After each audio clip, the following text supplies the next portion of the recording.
This creepy story is for all my girls that are on dating apps, and if you're on a dating app, you're gonna want to listen to this story. This woman downloaded a dating app because she was just bored, and what happens next will make you double check and double think every single swipe and match you've ever made. Have you ever deeped that swiping on dating apps is literally a digital roulette? You're swiping on strangers, specifically strangers that are men, and fully trusting who they say they are. In 2012, this woman downloaded a dating app because she just went through a breakup and she wanted to get to know new people, go out there as you do. She started chatting to this new guy and they agreed to meet up for the first time at a local cafe. At first, he seemed like the ideal man. He was very sweet, really charming, he was good looking. As the date progressed, he then started mentioning details that she had not told him. I have another creepy story about Epping Forest. This one is from a girl who went camping with her family in Epping Forest when she was like 7 or 8, and her little sister, they start to dig randomly somewhere near where they've set up their tent for the night, and all of a sudden as they're digging they see a hand, and the hand itself is not human hand, it's like a mannequin's hand. It's like, you know, the ones that are made of plastic. Pulling it out and they're having a good look at it, and then they notice it, there's a big blingy ring on the hand, and these are 2 little girls and they love the look of this ring, so they pull it off and they take it into the tent with them. Later that night, when everyone's asleep, the girls are sharing a tent and they're on their own, and they hear a scratching noise from outside of the tent, and they think it's an animal trying to get in, but they can't work out where the scratching is coming from because it seems to be all around them. The girls tell themselves that it's just an animal, they ignore it and they go back to sleep, and in the morning they realise that the ring that they had taken from the hand is no longer in their tent at all. The ring was back on the hand and back in the ground. When the girl messaged me this story, she said it's not that scary, and I was like, it is scary, and I'll tell you exactly why it's even scarier. Google the Jigsaw Man. Google the Jigsaw Man, okay, of Epping Forest. Google him, Google what he used to do, and then tell me it's not scary. Sleep talkers, yeah, y'all need to start sleeping by yourselves. My husband has like upped the ante and went from sleep talking to sleep laughing. Wake up, bestie, what are we laughing at? Your happiness is next to you, afraid. I read this story yesterday and yeah, I have to share it with you. My daughter used to sleepwalk. We would wake up at night and she would be silently standing at the door. I would say to her, sweetie, what's up? And she would never respond.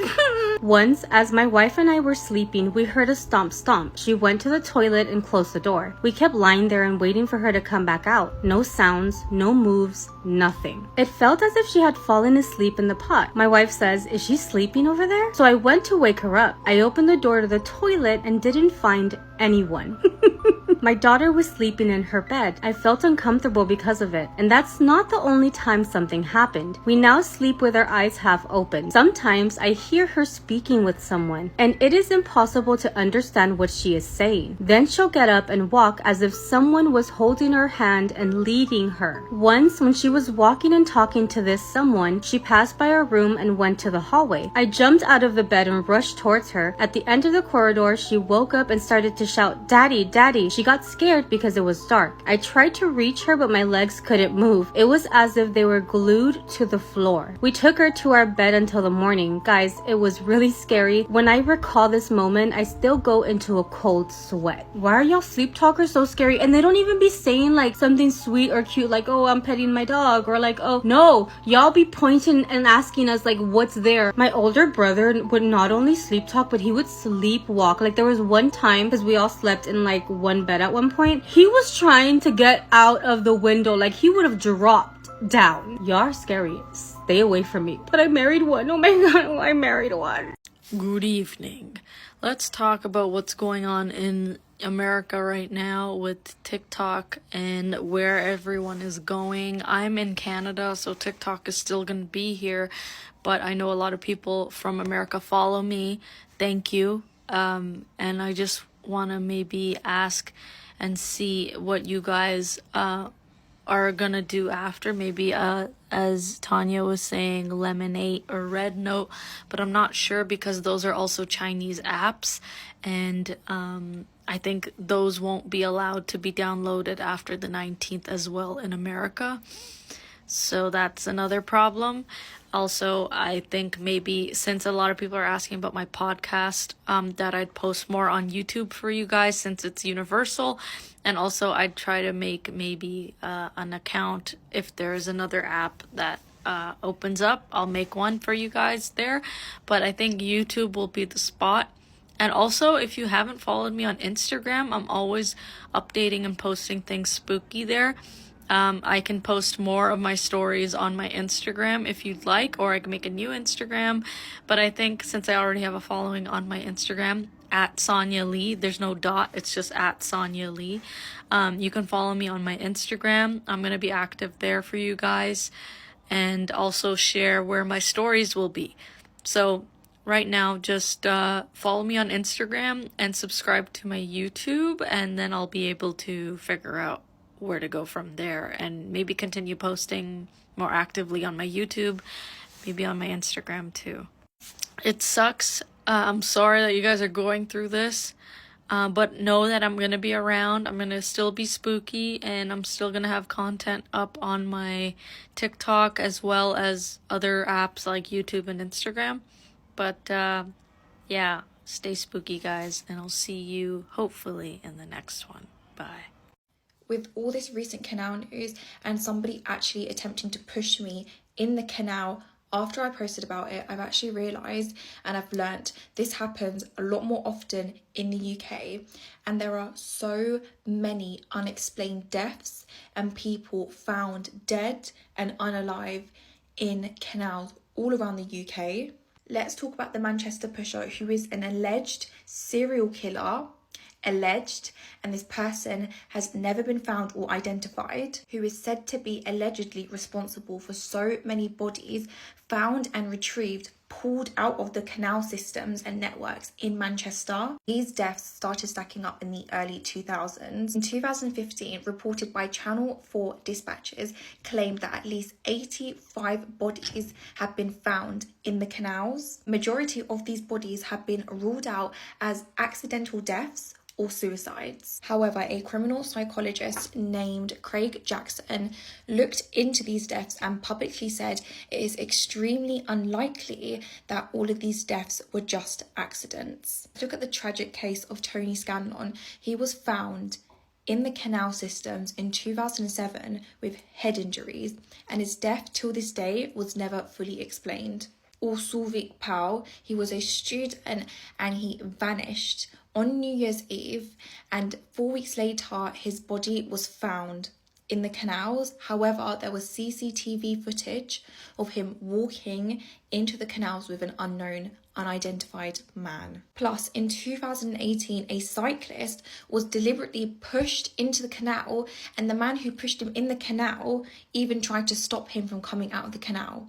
And to this day, this man was not found. Could there really be a serial killer that is stalking the UK's cities, canal systems, pushing people in and then getting away with it? Do we think the Manchester pusher is real and they've just been getting away with it for over 17 years? So the video that I'm about to show you is coming from my cousin's grandmother's house. I'm gonna play it for you and then I'm gonna explain further.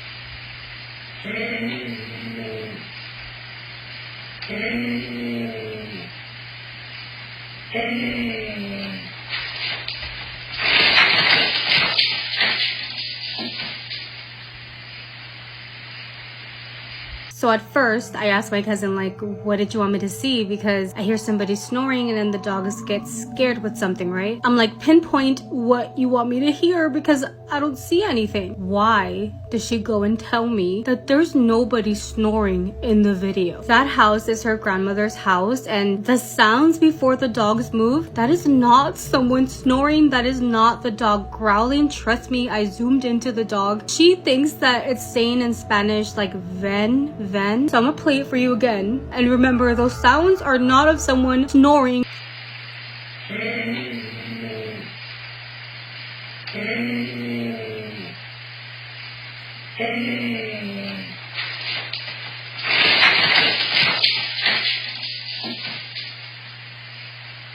This time I'm gonna play the video out completely just in case you guys see something that I don't.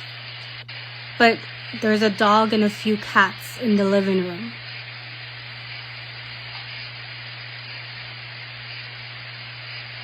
Obviously something scared the animals. Or like, what if an animal fell? But like, what were those sounds before that even happened?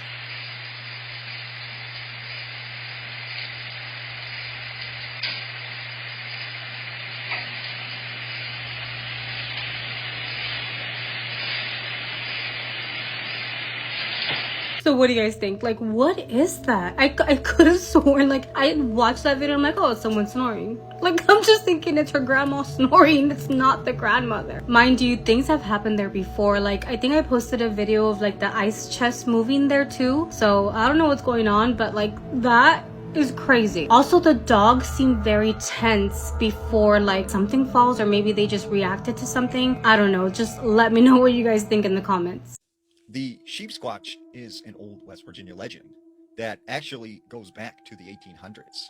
Now, people describe the sheep squatch as this large Bigfoot-like creature with white fur, the horns of a ram, and these very sharp fangs. Now, this particular story comes from the 1920s in Boone County, West Virginia. There was this hunter and trapper named Bo, and he sets off on this camping expedition. And he goes with his friend.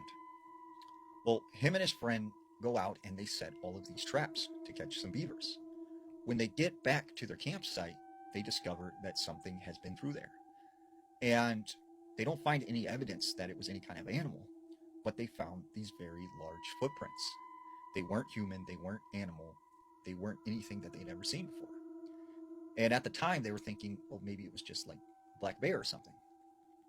So that night, they go to bed and they're in their tents, and Bo wakes up to the sound of something outside of his tent.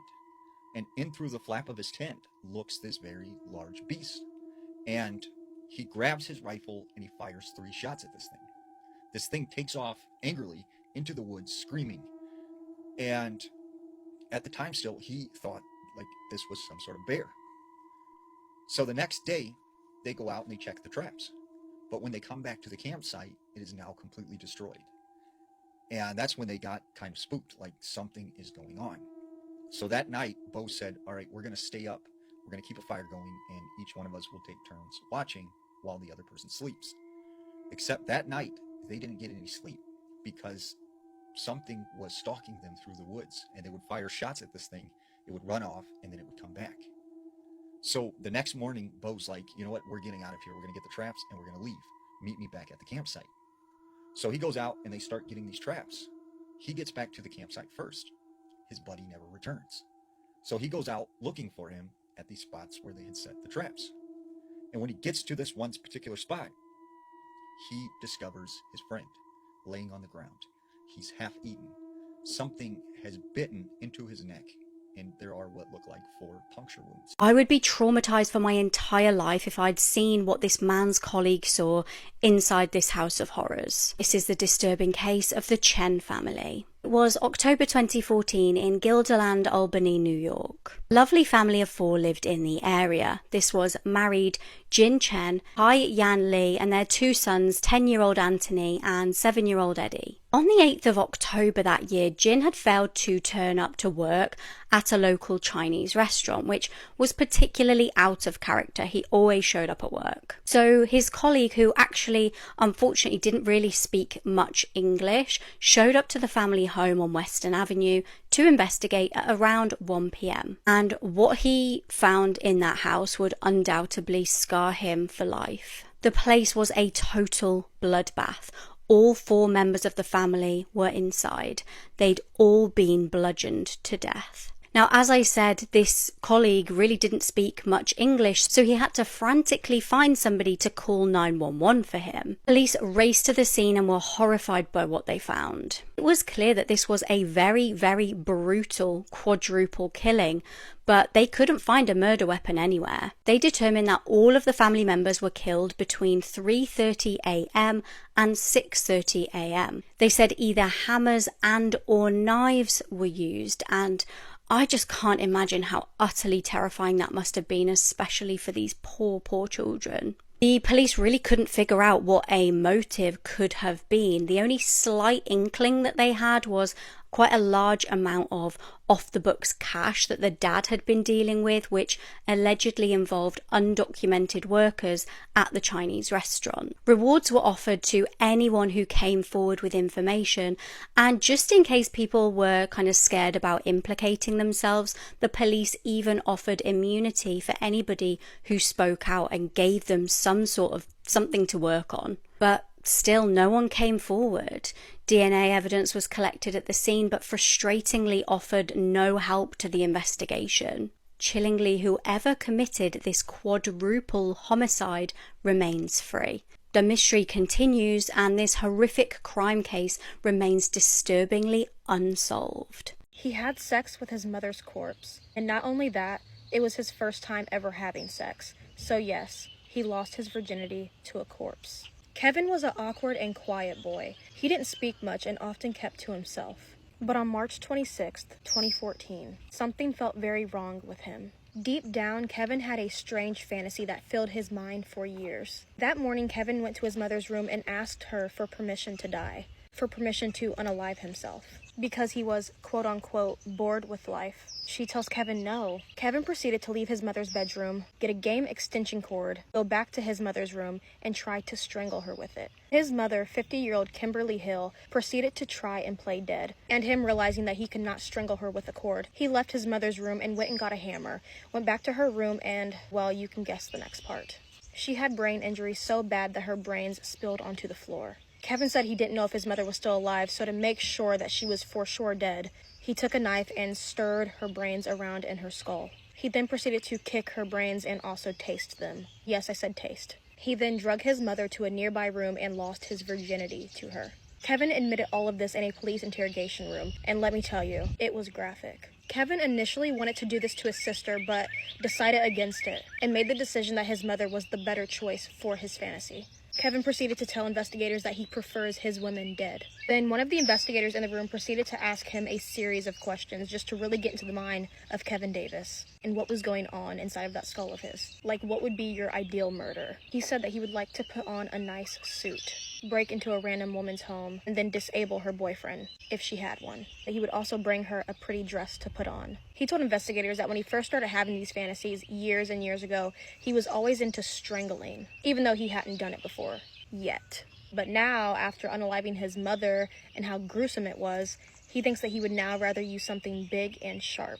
He didn't specify what kind of weapon, but you can use your imagination. Maybe a huge machete, a large knife. He just wants it very gruesome. Kevin Davis was actually the one who turned himself into police. The 18-year-old then went to trial, and they played his confession video to a jury. While they played his video, he smiled and smirked at the people who were watching. He was proud of what he did. He liked it very much. He had no remorse for his mother, the woman who gave him life, the woman who gave him a place to stay, the woman who gave him everything he needed from the time he was born all the way up until he took her life. Kimberly Davis gave birth to a son that she loved and took care of, and then he's going to turn around and decide one day that she no longer needs to live. Men are strange creatures. Not all men, but men. This is absolutely terrifying. As I was scrolling through the inbox where everyone can send me their ghost stories, I stumbled across another email about the Weeping Woman. If you don't know who the Weeping Woman is, or La Llorona, she is a wandering lost spirit. She's very popular in Hispanic folklore and urban legends, and is universally feared by many. She's most known for her crying, and I have actually posted a story about her before. And that story came from someone I personally know and his family's experience living in Mexico, hearing La Llorona. Only in the story that I'm about to tell you, you don't hear her crying, and the girl who sent me it did not hear her crying either. So let's get into it. This story comes from someone who would like to remain anonymous, and for obvious reasons, I'm going to respect that. And just for context purposes, this girl tells me that she sleeps with a nightlight on. And she particularly notes that she would hear tapping on her window, which she also explained as a sign that La Llorona is there, is if you hear tapping on your window. So she's hearing this little tapping on her window for weeks. She doesn't tell her parents about it. But one night her parents come in and say, hey, you're a little too old to be sleeping with a nightlight on. We're going to take that away. And that very night, the tapping turned into knocking, which turned into banging. And eventually she said it sounded like someone was literally throwing something against the window. This girl is obviously very, very scared at this point, frozen in fear because what is slamming against her window? And if things weren't gonna get any scarier, she begins to hear heavy footsteps run down the hall towards her door. Now, mind you, she includes that her door is literally the very last one at the end of the hallway, but it's dead on. Like if you're standing at the end of the hallway, you can see her door face on. And it sounded like a full-grown man running at her door. So she starts screaming for her parents.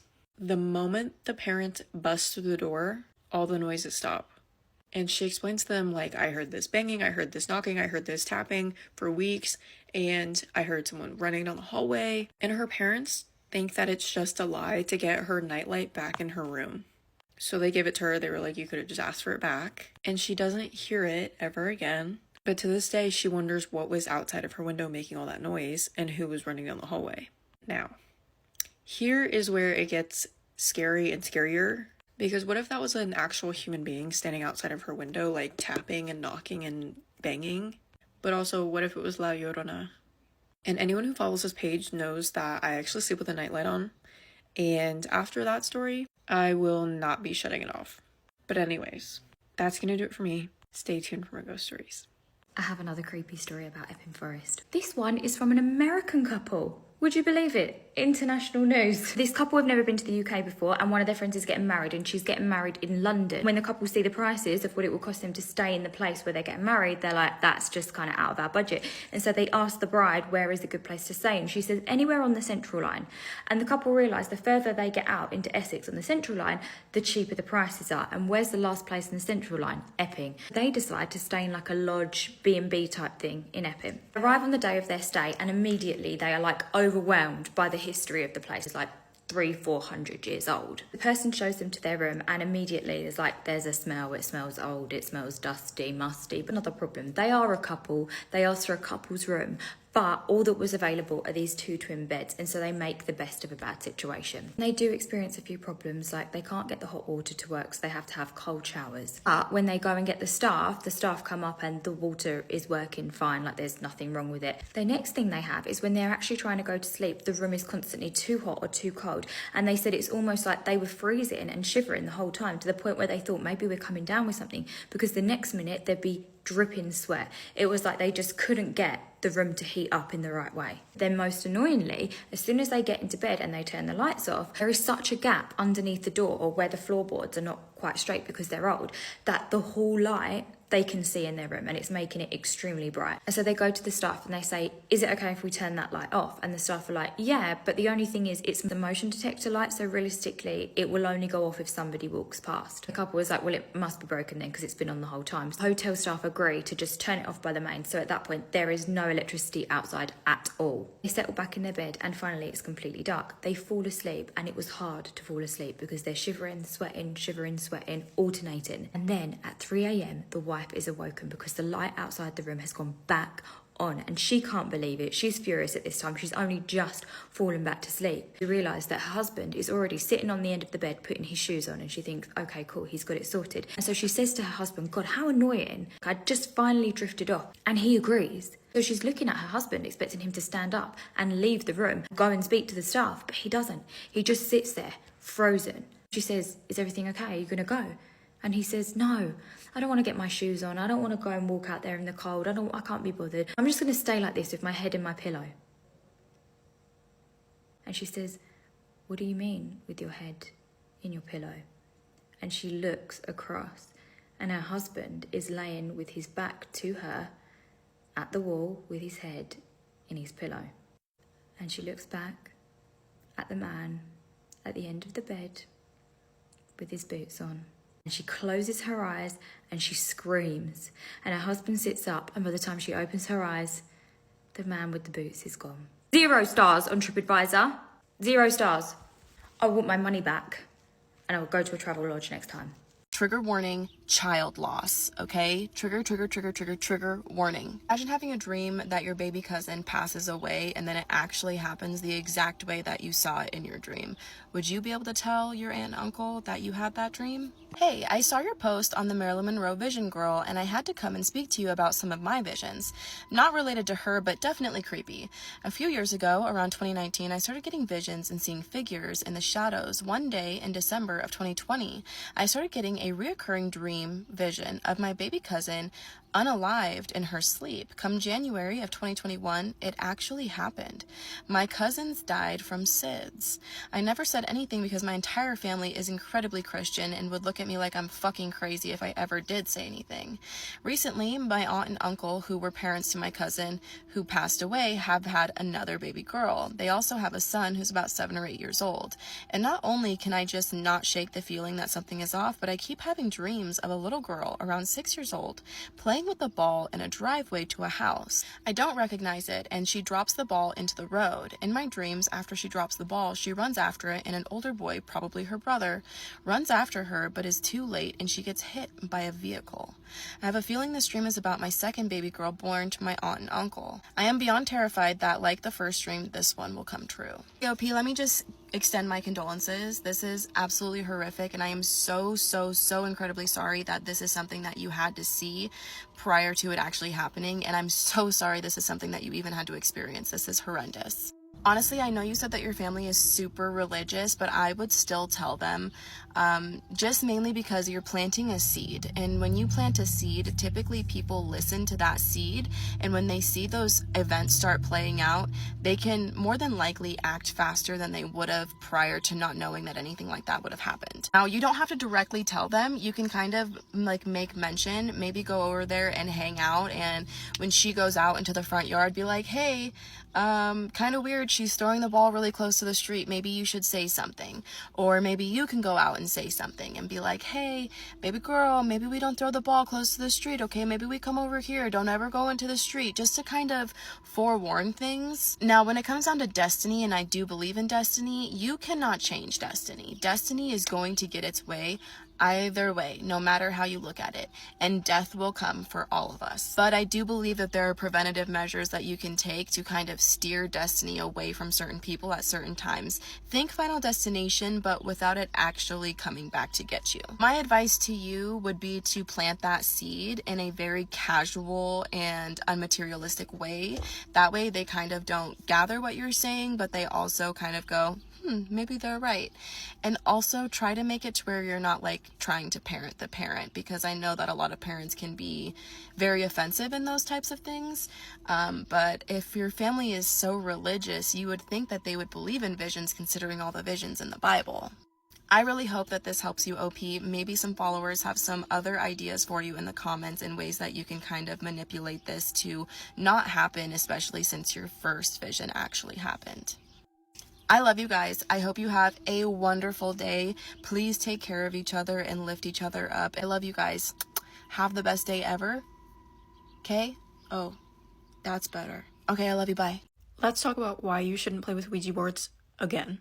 If you're new here, hi. I usually talk about some pretty scary stuff, and not that recently I opened an email where anyone who finds this page would be able to send me their ghost stories. And this is one of them. So let's get into it. This story comes from someone named Lowly, who says his first experience with a Ouija board was when he was intoxicated. And essentially, he had the house to himself for the night, so he invited a bunch of his friends over, they started drinking, and one of his friends decided to bring a Ouija board with. And he even says in his email that if he wasn't intoxicated, he probably wouldn't have touched this board. But he says they were talking to pretty much the same entity the entire night, and they were asking kind of dumb questions like, how old are you? How did you die? How are we going to die? Etc., etc. And obviously this group of people being intoxicated, they kind of got bored of the situation and didn't say goodbye. If you've never played a Ouija board before, that is literally the number one rule, other than don't play with it, is to say goodbye if you do. This essentially closes the portal between you and the spirit world, or you and the spirit, and does not allow them to attach themselves to you, because it kind of sets a boundary. Anyways, the night goes on, and when they all went to bed, Lowly has a dream about Monopoly. In the dream, they're playing Monopoly, when all of a sudden the Monopoly board in his dream morphs into a Ouija board. And he says even in the dream they didn't know how to say goodbye, so he literally takes out his phone, I'm convinced he was lucid dreaming at this point, and searches how to say goodbye to a Ouija board. And instead of his phone coming up with results on how to say goodbye, the search changed from how to say goodbye to a Ouija board to why is there a creepy figure standing in the corner of my room? And y'all know where this is going. When he woke up, he saw a shadow figure in the corner of his room staring at him. And at first, he was like, there's no way that this is coincidentally when I wake up from my nightmare. So he just told whatever it was in the corner to stop messing around and just go to bed because he thought it was someone that was sleeping in the room with him. Except the figure didn't move at all. And that's when Lowly says he got the worst chills of his life. And he decided to get up and go downstairs to pray. And it was at this point where Lowly was like, I'm not going back to sleep. He turned the TV on. He tried standing around and waiting for everyone else to wake up because he was not going back to bed. And what I think is a little scary about this whole situation is he specifically says in his email he was just trying to ignore the sounds that were happening behind him and in the background of the TV playing and him just like hanging out trying to stay awake. Because obviously he was scared and this entity knew he was scared, thus trying to scare him more. But he makes it until morning time and he makes all 4 of his friends that were with him during the night say goodbye to the board. And here's where it gets a little scarier. One of his friends specifically asks, hey, did you open up the window last night? Because I could not get warm last night. And when Lowly was like, what are you talking about? What do you mean by that? She literally said, I felt a continuous chill down my spine. And after that friend said something, another one of his friends was like, yeah, my back was hurting the whole night. His friend described it as like a stinging pain, and when they looked at his back, he had this huge gash across it. And Lily specifically says that this person was the main person asking questions to the board.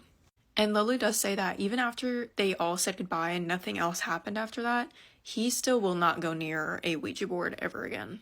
And if you're still confused on why I'm just so passionate about not letting people play with this kind of stuff, just go watch my other personal videos on my experiences with a Ouija board because I will never touch one ever again. And let me just be nail on the coffin, done.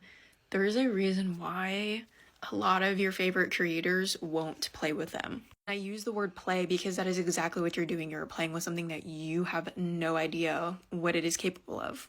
But anyways, I digress. That's gonna do it for me. Stay tuned for more ghost stories. As she got out of her car and walked towards the hospital entrance, he appeared out of nowhere with a knife in his hand. This nurse had no idea she was being stalked until it was far too late. It was the 25th of July 2010 in sunny Blackpool. It was the height of summer and the kids had just broken up from school. Jane Clough, or Jane Clough, I'm not sure really how to pronounce her name, was from Barrowford in Lancashire and she was making her way into work.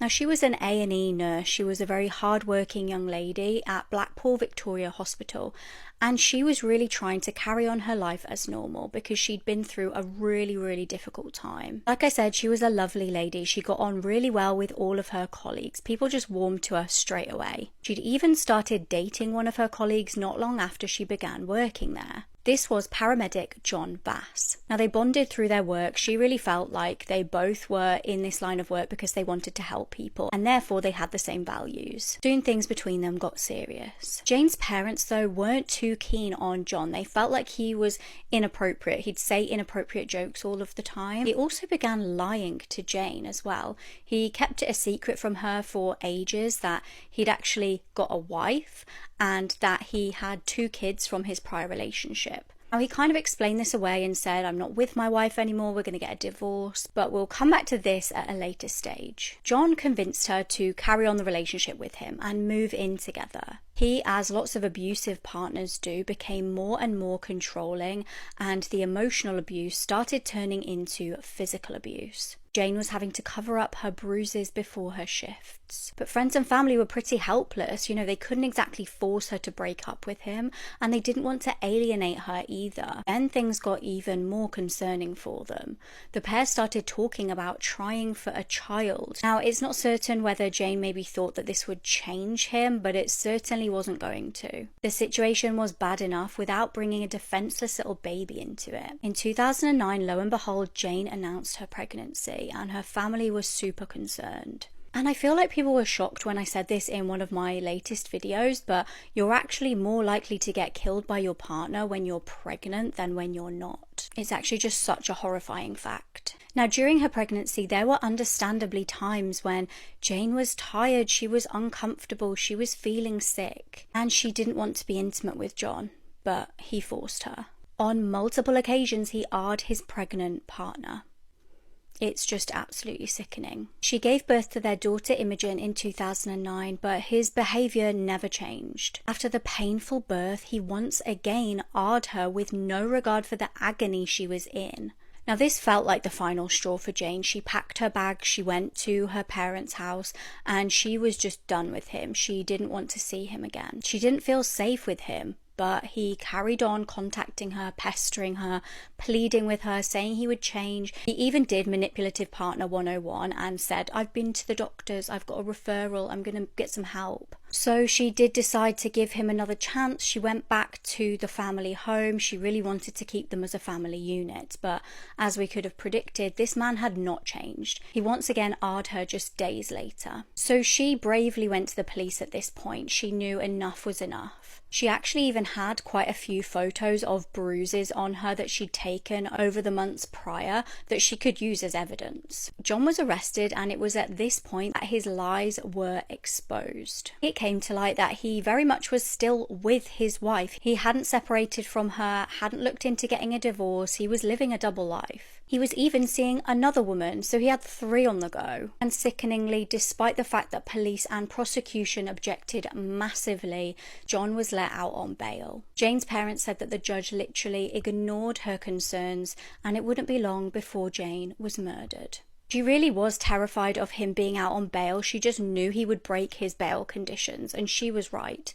She was even documenting in a diary how scared she was. On the evening in question, Jane was walking into work to start a night shift.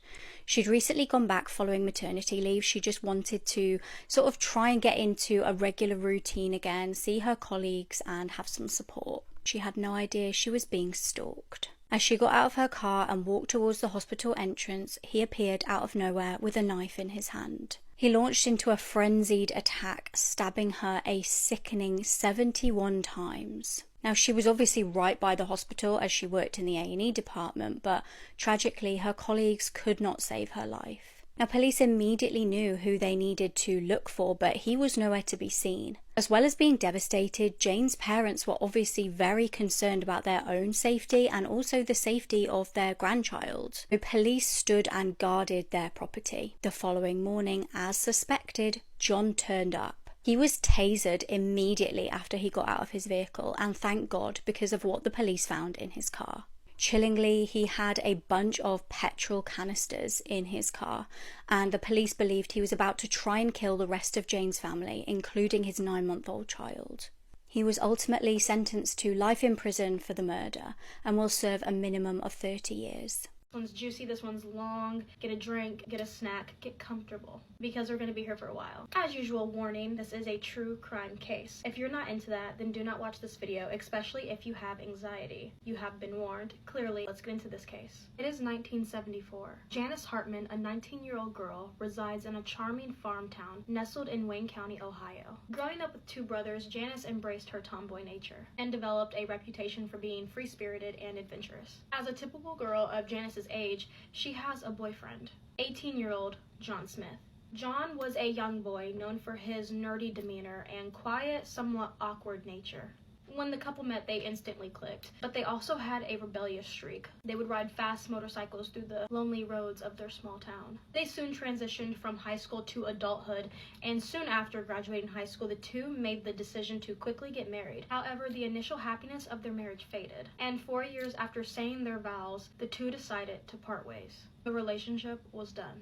To make some extra money now that Janice was newly single, she decided to go get a job as a go-go dancer at a local nightclub. And one night after work, she was invited to a party. A few girlfriends that she knew was going to be there, so she happily attended. And when she got there, something happened that traumatized her. There was heavy drinking at this party and other inappropriate activities going on, and there was a group of men who were heavily and they decided to take it upon themselves to try to gang S.A. Janice. They did not succeed, and she quickly got out of there. She got all of her belongings, everything that she owned, and she ran out of there so quickly and terrified. She filed a complaint with police. This traumatic experience leaves Janice anxious and fearful of returning back to work. So Janice seeks comfort at her mother's house. But her brief escape turns into an unsettling mystery when she vanishes without a trace. Janice's mother and her two brothers are very worried about Janice just disappearing. It just didn't make any sense. They weren't for sure on what was going on. She was an adult, so there was nothing much they could do about it at the moment. Despite all of their concerns and contacting the police, no evidence of where she has gone. And after so many questions and searching, decades pass and memories fade. The case turns cold until 26 long years later. Everything changed with a phone call. It was a woman by the name Sherry Davis. This woman decided to call one of Janice's brothers, Gary. She says to him, "It's my understanding that your sister was married to John Smith." Gary says to this random lady on the phone, "Yes, I do have a sister that was married to John Smith, but she's been missing for over 20 years. And get a load of this. She says to him, "My sister was too married to John Smith, and she's also missing." His response to her was, "My God, lady, we have a problem." The lady on the phone said that her sister was 49-year-old Betty Fran, and she disappeared a couple months after marrying John Smith. She also tells a tale that John lied to Betty and her entire family about his past. He told them that he had never been married, even though he was married to Janice Hartman back in the 1970s. He told her entire family that he was a bachelor and had a degree in neurological engineering. That was a lie. With a specialization in jet propulsion. Another lie. Just making up an entire life story that never happened. Then John is confronted, and he says it's just a big coincidence that two of his wives had gone missing. He's a very unlucky guy who happened to marry two beautiful women that he loved so much, and they both vanished into thin air. He says he's innocent. He had nothing to do with either one of their disappearances. Soon the FBI gets involved because there's just too much going on, and they need answers. They discover an interesting coincidence in the missing persons report on 19-year-old Janice Hartman from 1974. Witnesses had said that they seen Janice Hartman and her estranged husband at the nightclub she worked at the night she disappeared. Apparently, even though Janice had went to her mom's house to seek comfort, she actually ended up deciding to go back to work. According to witnesses, John did not like seeing his ex-wife wearing skimpy clothes dancing in front of an audience of people, particularly men. He stayed at the nightclub this night and waited for her to finish dancing, and when she was ready to go, he left with her. He was still trying to win her back. He was not over her. She's now dancing at a nightclub. She doesn't want to be with him. This is just a pot that's boiling and boiling inside of John. More information is starting to come out, even though it's been over 20 years. Apparently, Janice's mother and her two brothers suspected John all along for their sister and daughter's disappearance. John had a temper and had been abusive towards Janice during their 4-year relationship. A temper so bad that Janice's brother Gary had actually been playing a game of chess, I believe, or checkers with John, and he got so mad when Gary beat him that he picked up the game and threw it against the wall, and the pieces just shattered everywhere. He was so angry that Gary beat him at this game, and it was something that Gary had never seen before, and he looked up at him like, oh my God, what is this guy gonna do next? From that moment forward, Gary knew, like, there's something really off with this guy. Like, over a board game? Grow up. He certainly didn't like that this man was in a relationship with his sister. He was very protective over Janice. It is still the middle of the investigation into the disappearance of Janice Hartman and now into Betty Fran. And they discover that John has a younger brother, Michael. So they bring him in for questioning, of course. At first contact, Michael wants nothing to do with this. He knows nothing. He's not willing to speak. He wants to go home. They can't hold him there, so they let him go. When Michael goes home, he speaks to his wife, and he does some soul searching. Michael had been keeping a secret that had been eating at him for a very long time, and he decides to make the decision that he's going to turn on his brother John. He goes back to the police station, and he tells them a horrifying tale. Michael said that 20 years ago in 1974, a little bit after John and Janice's divorce, he seen his brother John in their grandparents' garage building a wooden box. And he asked him what was he doing with this box and why was he building it, and his response to Michael was, "I'm building it to put all of Janice's clothes in so I can give them to her." Why are you going through all of this manual labor to build a wooden box to put her clothes in when you can easily just put them in a trash bag or as simply as just give them to her by hand? He was literally in the garage for hours building a box, cutting it up, nailing it together to put her clothes in. Michael expressed that he thought this was weird, but the more he questioned John, the more he got upset. So Michael just left the garage and was just like, okay. Multiple hours throughout the day pass. John is still in the garage. There are windows on his grandparents' garage, so he can peer inside to see what John is doing, and that's exactly what he does. He looked inside and he seen John putting clothes into the box like he said he was. Michael found something odd. The way that John was putting these clothes into the box. Let me further explain. He would fold the clothes up and he would put the clothes just along the edge of the box, and that's what he was seeing from outside the window, Michael. It was like he was putting the clothes around something that was already in the middle of the box, if you know what I mean. Michael thought this was weird, but he didn't question John. Michael just went back into the grandparents' home and stayed inside. And there the box stayed for 5 years. One day, Michael was helping his grandfather clean out the garage and they found that box. They decided to pry it open to see what was inside. And what they seen would haunt them. Janice Hartman was staring at them. In TW, her legs were missing. Michael and his grandfather, enormously shocked and frightened, called John immediately. And he immediately knew what they were talking about, but he frantically told them, I didn't do anything to her. Somebody else took the life of Janice and he didn't want to be blamed for it, so he covered up the mess. Michael's grandfather was just like, you need to come handle something because we don't want any part of this. John immediately comes, gets the box, puts it in the back of his vehicle and drives away. And that was the end of that. A few years go by and a trucker driving down an Indiana highway notices a box on the side of the road. He gets out and he wants to know what's inside. And it is a body. He immediately called law enforcement and they take the body to a nearby medical examiner. They found that the legs of the victim had been cut off with a small serrated knife. They said it would have taken a lot of strength to cut through bone with the type of knife that was used. In other words, a lot of motivation. They took a bone fragment from the body, sent it to the FBI for mitochondrial DNA, and tested it with Janice Hartman's mother. And there was a match. She was known as the lady in the box, but now the lady in the box has a name, Janice Hartman. John Smith was immediately charged with Janice Hartman's murder. Prosecutors believe that John was angry that his wife Janice divorced him, and then he also disliked her work as a go-go dancer. This created an anger inside of him that he could not handle. People seen John and Janice leave the nightclub that she worked at the night she disappeared. Prosecutors believe that later that night, John strangled Janice to death.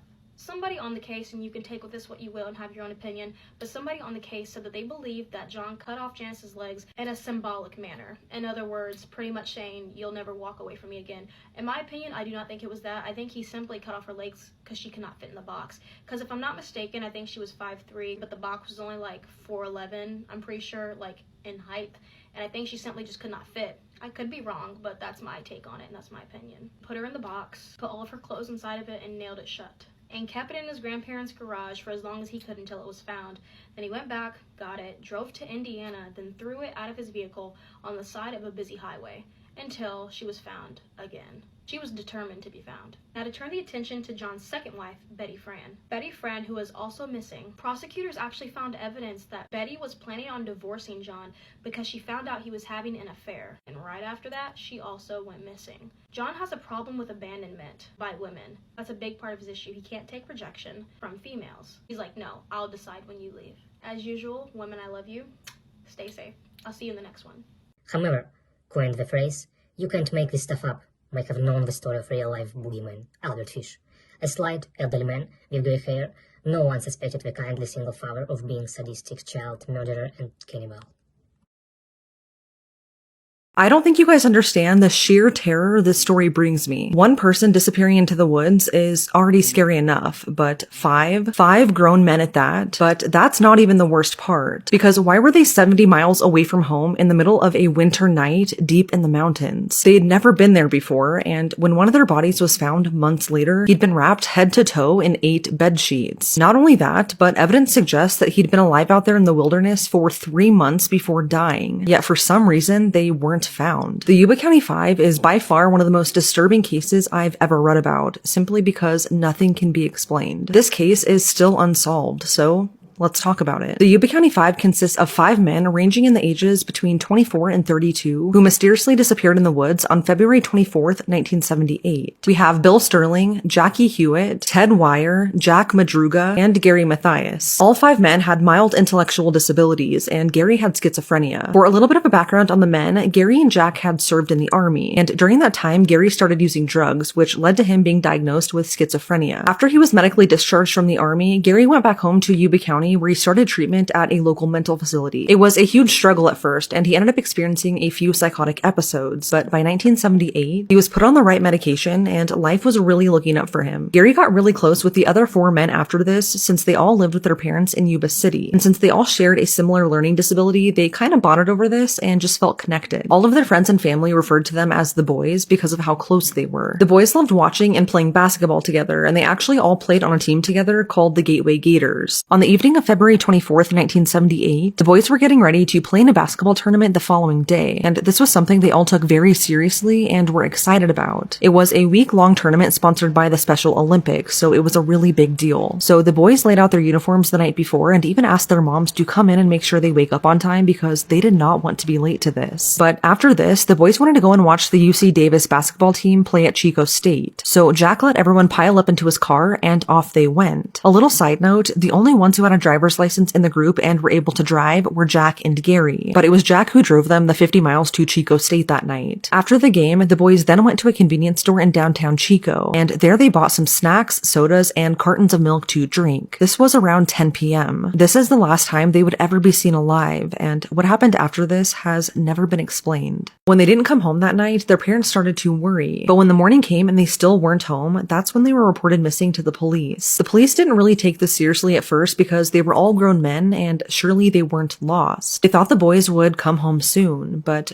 that was not the case. They did a quick little search and retraced their steps along the route that they would have taken to get home from Chico, but they found nothing. A few days later, and after seeing the boys' missing person poster, a ranger for the Plumas National Forest came forward and told police that he saw Jack's car parked in the forest. He said it was abandoned on the Orville-Quincy Road on February 25th, which is the day they were reported missing. He didn't think much of it at the time, since some locals would often take that mountain road into the Sierra Nevada to go skiing. But after realizing the boys were missing and that was their car, the ranger led police to its location, and this is where things start to get strange. So the car was found 70 miles from Chico, deep into a high elevation remote forest. This was definitely not in the direction to Yuba City, so why their car was here, no one knows. None of the men were familiar with the location, especially the driver, Jack. Jack's family said he really disliked snow and the cold weather, so for them to be all the way out there in the middle of the night was really out of character. Like I said, it was abandoned. All of the doors were left unlocked, and one of the windows was rolled all the way down. This also stood out as odd to the police because it was a super cold winter night and it was snowing, so it didn't make sense why one of the windows was rolled down. Police found that they had eaten all of the snacks they bought the night they went missing, which was evident from the open wrappers in the car. Also in the car, though, was a neatly folded road map of California. So police found all of this, but the men were nowhere to be found. The biggest question to investigators at this point was why they decided to leave their car. They reached 4,400 feet in elevation along the mountain road, and it was right before the road was closed up ahead for the winter. It looked like the car had possibly gotten stuck in some snowdrifts, and the boys had tried to spin the wheels to get out. But according to police, the snow wasn't that deep, and the 5 of them should have been able to easily push the car out and back onto the road. The other important thing missing from the scene was the car keys, which made police think that maybe their car broke down or something and that's why they left it. But investigators hotwired it, and the engine started immediately. What's even stranger is that the car still had a quarter tank of gas in it, so it's not like they ran out of fuel or something. So police had Jack's car towed back to the police station to further examine it, and the findings really only bring more questions. The undercarriage of Jack's car had no dents, gouges, or even mud scrapes on it, not even on the muffler, which hung really low on this car. This was odd considering it was driven up a really long mountain road with a lot of bumps, ruts, and potholes. Police concluded that the driver was either extremely careful or it was someone familiar with the road, which Jack was not. And Jack's family said that he was really particular about his car and would never let anyone else drive it. And furthermore, he never left it unlocked like how it was found. This made police start to question if foul play was involved. Authorities searched as best as they could, but after 2 days, they had to call it off because of the severe snowstorms in the area. No other trace of the boys were found, and it was like they vanished into thin air. For a while after their disappearance, a lot of tips came in about seeing the boys all over California, but 2 sightings really stood out. One was from a local man named Joseph. Joseph told police that he ended up unintentionally staying the night in his car near where Jack's car was found the night they went missing. He said he had a cabin in the area and wanted to check how badly it snowed before bringing the rest of his family up. But at around 5:30 p.m., he got stuck in the snow. When he got out and tried to push his car, he felt like he was having a heart attack, so he got back in his car and just waited it out. About 6 hours later, he was still in severe pain, but this is when he said he saw a car pull up a little ways behind him and park along the road. He reportedly saw a group of people around the car, including a woman holding a baby. Joseph tried calling out to them for help, but each time he did, the group of people would turn off their headlights and stop talking, like they didn't want to be seen. Joseph then said he saw a truck park about 20 feet behind him very briefly before driving off. When the morning hit, he felt good enough to walk the 8 miles down the road to a lodge where a manager drove him home. On the way out, they passed Jack's car, which was now abandoned. Although his story seemed weird at first, doctors did confirm that Joseph suffered a mild heart attack, so he wasn't lying about that. What's weird is that Ted's mom said that it would be unlike him to not help someone if they needed it. The second sighting was from a woman who worked at a country store in the small town of Brownsville. This is about 30 miles from where Jack's car was found, and if the boys had kept driving down the road, they would have eventually reached it. This woman said that a day after their disappearance, she saw 4 of the boys, who stopped at the store in a red truck. The store owner also saw them. She was able to identify Bill and Jackie outside in a telephone booth, while the other 2 went inside the store. The owner said Ted and Jackie then bought burritos and chocolate milk, and he said that Ted was acting really weird. He was eating basically anything that he could get his hands on. Here's what doesn't add up though. So Jackie's brother said that he absolutely hated using the telephone, so much so that he would answer the phone for Jackie anytime he got a call. And Ted's brother said that for them to just be out like this in someone else's truck the night before their big tournament, it's just really out of character. Some questioned the intent of the store employee and owner, because they reported this only after a cash reward was posted for this case. But even so, police stated that they believed this sighting. With no leads outside of this, the case kind of stalled. Then 4 months later, on June 4th, a gruesome discovery would be made. By this point, most of the snow in the mountains had melted, so a group of motorcyclists were out riding around when they stumbled across a campsite. On that campsite was a U.S. Forest Service trailer, and it looked like it had been broken into. When one of the motorcyclists opened the door to the trailer, he was hit with a horrible stench, and they quickly found out why. Laying on the bed was a decaying body, which was eventually found to be Ted. Ted was on the bed and had 8 bed sheets wrapped around him, including his head. The scene was incredibly eerie too. On the nightstand next to him was his wallet, his ring with his name engraved into it, his gold necklace, and someone's gold watch, which did not belong to him. Also on the table was a partially melted candle. An autopsy concluded that he died of a combination of hypothermia and starvation, and in total he had lost 100 pounds. What's really strange though is that when he was found, he had a beard, and the growth of this beard suggested that he'd been alive for more than 3 months after going missing. So while search parties actively looked for him, he was out there in the woods, alive. Ted's feet had severe frostbite, almost to the point of having gangrene. Missing from the scene was Ted's shoes, but investigators did find Gary's shoes, which led them to believe that Gary was also in that trailer at some point. It also would explain why Ted was wrapped up in the sheets, because investigators said that it looked like someone was trying to take care of him. Now, the biggest question here is why Ted died, and police could not figure this out. He never set a fire in the trailer's fireplace, even though it was equipped with a lot of matches and books to use as kindling. There was a ton of heavy-duty forestry clothes found in the trailer that could have kept him and the other boys warm, yet it wasn't ever touched. Ted did eat some canned food, but there was a locker in the trailer filled with enough dehydrated food to keep all 5 men alive for probably a year, yet they never even opened it. The trailer also had a pretty good heating system that you could easily turn on by flipping a valve, yet Ted never turned the heat on. So with all of these resources, the question is, why did he die? Ted's family said that he lacked common sense as a result of his disability. For example, he would question why he needed to stop at a stop sign, and one time his house caught on fire and he just laid in his bed staring at the burning ceiling. His family had to come and physically drag him out. So I'm wondering if that had something to do with him not eating the food or turning on the heat, but you'd think that if he was about to die, he might do those things. What's crazy is that this trailer was 19 miles from where Jack's car was found, which is insane to think that he walked that far in a huge snowstorm. So then a massive search around this trailer in the forest began for the rest of the boys, and soon some of them would be found too. Police really focused on the road between the trailer and where Jack's car was found, and soon they found Jack and Bill's remains down the road. This was about 11 miles from where Jack's car was found, and by now there'd been a lot of animal activity with their bones. An autopsy for them revealed that they died of hypothermia. Police believe that one of them laid down to sleep, which is common in late stages of hypothermia, and the other stayed by their side, both eventually dying in the snow. 2 days later, Jackie's dad was out searching and ended up finding his own son's backbone just 2 miles from the Forest Service trailer. His skull was found 300 feet away, and his identity was confirmed via dental records. An autopsy revealed that he too died of hypothermia. Investigators continued searching because at this point, only 4 of the 5 men were found, and in doing so, they found 3 Forest Service blankets as well as a rusted flashlight about a quarter mile from the trailer. Police don't know how long those items had been there or if they were even related to this case. Like I said, only 4 of the 5 men were found, and the only one still missing was Gary. In the trailer, police found Gary's shoes, which suggests that he too survived for some time after going missing. Police theorize that Gary's feet could have been swollen from frostbite, so maybe he took off his shoes and put Ted's on since they were bigger, hence why Ted's were never found. Investigators also found some cans of food that were opened using a P38 can opener, which points to Gary being the one to do that. Only Gary or Jack would have been familiar with that type of can opener from their military service, and seeing as though Jack was found outside, this leaves one other person, Gary. Since Ted had been wrapped in 8 sheets, this also points to someone, aka Gary, having done this to take care of him, so to speak. Within the 3 months that they were alive but missing, Gary obviously hadn't been taking his medication for schizophrenia, so police began checking every mental hospital in the state, but not a single trace of Gary was ever found. And to this day, he remains missing, although police believe that he is likely also dead somewhere out there in the mountains, and they just haven't found him yet. It's crazy that after all of these years, police have found no evidence on the boys' bodies pointing to any conclusion about what happened that night. And although we may never know, there are a few theories. Theory number 1 is that they simply got lost and just accidentally died. Although we don't know why exactly the boys went into the mountains that night, some think that it was because Gary had friends in Forbestown, which isn't incredibly far away. Maybe they wanted to visit them on a whim that night, even though it's unlikely, and took a wrong turn near Oroville, which put them on that remote mountain road. But instead of staying put, they got out of the car and continued deeper into the mountains, instead of just going back down the road, where they would have ran into that lodge with people in it. Another theory is that after the boys got stuck in the snow, they tried to follow some snowcat tracks that were left by a